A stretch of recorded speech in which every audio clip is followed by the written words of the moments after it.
ही तुम्हाला मी एक गोड खीर दाखवलेली आहे साबुदाण्याची. आता ह्याचं रायतं आणि दह्यातलं गोड रायतं आणि तिखट मिठाचं रायतं हे दाखवणार आहे. हे उपवासासाठी तुम्हाला चालणार आहे हे सगळं. हा मी तवा तापत ठेवलेला आहे गॅसवर. 5 चमचे साबुदाणा घालते मी. तर ह्याला ना चांगलं भाजून घ्यायचं. हे फुलून येतो. हा भाजेल तसा साबुदाणा फुलून येतो. हा बघा, आता मी फुल गॅसवरच भाजायचा असतो हा साबुदाणा, नाही तर हा फुलून येत नाही. हे बघा कसा आवाज येतो. हे फुलायला लागला आता हा साबुदाणा. आता थोडासा अजून करून घ्यायचा. कसा आवाज येतो बघा, जसे आपले लाह्या फुलतात ना तसा हा फुलायला लागला. हा बघा, हा आता फुलून जराशाला लालसर कलर आला तर आपण याला लगेच काढून घ्यायचं. गॅस बंद करते मी. पण काढताना कसं ह्या कपड्याने जर काढलं ना हा पटकन येतो, नाही तर तो दाणे असे तव्यातच राहतात. हा आता लालसर छान झालेला आहे. आपण असा जरी चावून खाल्ला ना, हा बघा कसा फुटतोय. असा फुटतो हा. म्हणजे ह्याच्यात आता शिजण्याची प्रक्रिया राहिलेलीच नाही, चांगला तयार झाला. तर ह्याच्यात आपण आता ना ह्याच्या बरोबरीनं पाणी घालून ठेवू. हा जेव्हा अजून भिजून येईल पूर्ण तेव्हा आपल्याला पुढचं घालायचंय.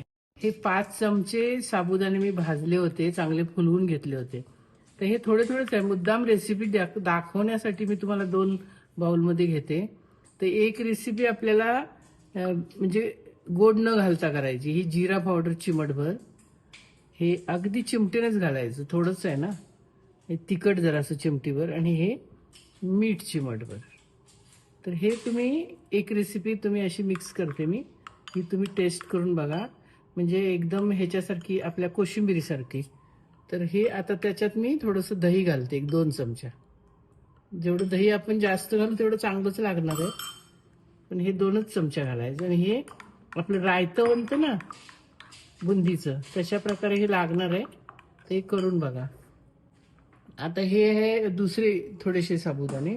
तर ह्याच्यात मी हे 2 चमचे साखर घालते आणि ह्याच्यात थोडं दही घालते. आता हे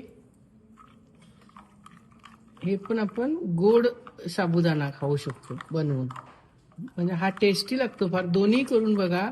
अगदी लगेच 5 मिनिटात ही रेसिपी दोन्ही होतात.